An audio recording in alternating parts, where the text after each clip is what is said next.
شاہد صاحب، آپ نے بڑا دھواں بیان دیا کہ تحریک انصاف اپنی مقبولیت کھو چکی ہے اور عدم اعتماد ہمیشہ اپوزیشن کے پاس ہوتا ہے، تو آپ کیا کوئی پلاننگ کر رہے ہیں ایسی تحریک انصاف والوں کی حکومت کے خلاف پاکستان پیپلز پارٹی اور پی ایم ایل این کو مل کے تحریک عدم اعتماد لانے کی یا کوئی موشن لانے کے لیے کوشش؟ دیکھیے، میں جو آپ نے بات کا ریفرنس دیا ہے وہ ایک سوال ہوا تھا کہ حکومت کی کیا کیفیت ہے، تو میں نے کہا حکومت اپنی مقبولیت کھو چکی ہے اور اتنی تیزی سے کسی حکومت نے مقبولیت نہیں کھوئی ماضی میں۔ بہرحال انہوں نے پوچھا کہ آپ کیا چاہتے ہیں، حکومت کو عدم اعتماد کرنا چاہتے ہیں؟ میں نے کہا دیکھیں، عدم اعتماد ایک آئینی راستہ ہے، لیکن اس کا ایک وقت ہوتا ہے اور عوام کا مزاج ہوتا ہے، اس کے مطابق یہ فیصلہ ہوتا ہے اور اپوزیشن کے اتفاق سے ہوتا ہے۔ وہ ایک آپشن ہمیشہ رہتا ہے، لیکن ضرورت اس بات کی ہے کہ حکومت کام کرے۔ لیکن شاہد خاقان صاحب، isn't it too early کہ 6-7 ہفتے کے بعد ہی آپ کہہ رہے ہیں کہ ہم عدم اعتماد لے آئیں؟ یہ تو بے یقینی پیدا کرنے کی آپ کو 6 ہفتے کے بعد کیوں ضرورت پیش آئی؟ نہیں، میں نے کہا کہ میں نے بالکل عدم اعتماد کی بات نہیں کی۔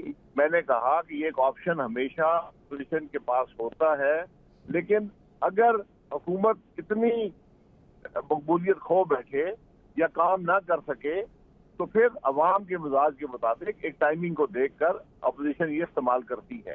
آج بدقسمتی یہ ہے کہ حکومت کام کرنے کے بجائے صرف الزامات پر گزارا کر رہی ہے۔ یہ کام چلے گا نہیں، حکومت کام کرے۔ میں آپ کا حامی ہوں کہ حکومتیں اپنی ٹرم پوری کریں، لیکن جو حکومت پاکستان کے مسائل حل نہ کر سکے تو پھر سیاست اور پاکستان کے عوام اس بات کے متحمل نہیں ہو سکتے کہ وہ حکومت ٹرم پوری کرے۔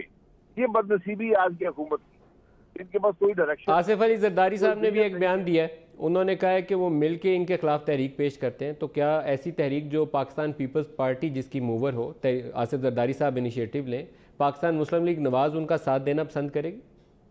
دیکھیں، اپوزیشن کے اتفاق سے ہی کوئی بھی عدم اعتماد ہوگا، اور پاکستان مسلم لیگ این جو ہے سب سے بڑی جماعت ہے اپوزیشن کے اندر، اس لیے اس پر ابھی تک کوئی مشورہ نہیں ہوا۔ یہ زرداری صاحب نے بیان دیا ہے، اور میں پھر یہ کہوں آج ضرورت اس بات کی ہے کہ حکومت کام کرے، پاکستان کے مسائل کو حل کرے تو کام پوری کرے، لیکن اگر وہ مسائل حل نہ کر پائی تو پھر اپوزیشن پر بھی لازم ہے کہ وہ راستہ ڈھونڈے، حکومت کو ہٹائے اور پاکستان کے مسائل کو حل کرنے کی کوشش کرے۔